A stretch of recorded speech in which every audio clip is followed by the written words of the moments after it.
उत्तर प्रदेश के एक गांव में एक गरीब मजदूर रहता था। उसका एक बेटा था जिसका नाम राहुल था। वह पढ़ने में बहुत ही होनहार और ईमानदार था। उसे अपने पिता से बचपन से अच्छे संस्कार मिले थे, जिस कारण से वह लोगों का बहुत ही प्रिय था। हर कोई उसके व्यवहार से खुश रहता था। जब राहुल ने अपनी पढ़ाई पूरी कर लिया तो उसके माँ बाप ने घर की रोजी रोटी चलाने के लिए उसे शहर भेजना चाहा। राहुल अपनी माँ बाप की ये इच्छा सुनकर बहुत ही प्रसन्न हुआ और फिर रोजगार की तलाश में वह दूर शहर निकल गया। वह जिस बस से शहर जा रहा था वह बस रास्ते में लोगों को भोजन कराने के लिए एक होटल पर रुकी। सबने चाय पानी और खाना खाकर वापस उस बस में बैठ गए। उसी होटल से एक व्यापारी भी उस बस में बैठ गए। उनको भी उसी शहर में जाना था। उनके पास एक बैग था जो कि संजय के पास ही रख कर बस में यात्रा करने लगे। बस जब शहर पहुंची तो सभी लोग उतरकर अपने अपने मंजिल की तरफ जाने लगे। जल्दबाजी में वह व्यापारी अपना बैग राहुल के पास ही भूल गए।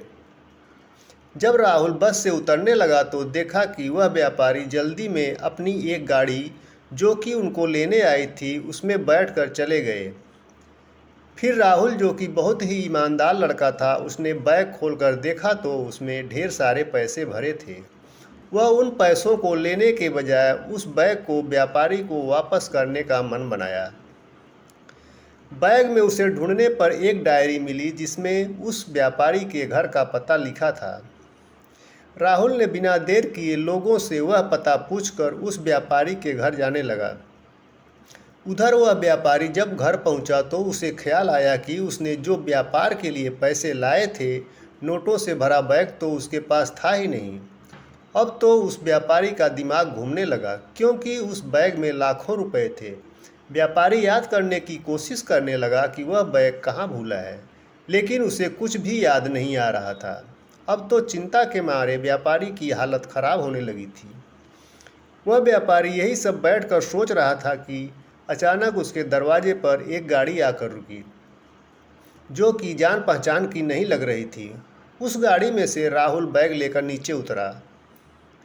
राहुल और बैग को देखते ही व्यापारी को सब कुछ याद आ गया कि वह तो अपना बैग बस में ही भूल आया था। राहुल उस बैग के साथ व्यापारी के पास पहुंचा और उस बैग को व्यापारी को थमाते हुए बोला, सेठ जी, यह आपका बैग है जो कि आप बस में भूल आए थे। बैग को वापस पाकर वह बहुत ही खुश हुए।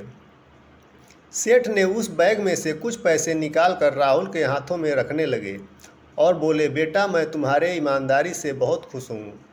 अगर तुम्हारी जगह कोई और होता तो इन पैसों के लालच में आकर बैग लेकर चला जाता, लेकिन तुम ईमानदार हो और अपनी ईमानदारी के चलते नोटों से भरा बैग को वापस करने आए। यह लो तुम्हारी ईमानदारी का इनाम। लेकिन राहुल ने तुरंत हाथ जोड़ लिया, बोला, सेठ जी, मेरे माता पिता ने जो सिखाया है आज मैंने वही किया। किसी दूसरे की वस्तु मैं नहीं ले सकता, इसलिए इसे वापस करने आपके पास आया। सेठ राहुल की यह बात सुनकर बहुत ही खुश हुआ और कहा, जिसके माता पिता इतने संस्कारी होंगे वही ऐसी शिक्षा अपनी औलाद को देंगे। यह तुम्हारी ईमानदारी का इनाम ही है, इसे अपने पास रख लो। राहुल हाथ जोड़कर विनती करने लगा कि सेठ जी, अगर आप सचमुच मेरी ईमानदारी से प्रभावित हैं तो मुझे इन पैसों के बदले कोई काम दीजिए जिससे मैं मेहनत करके पैसे कमा सकूं।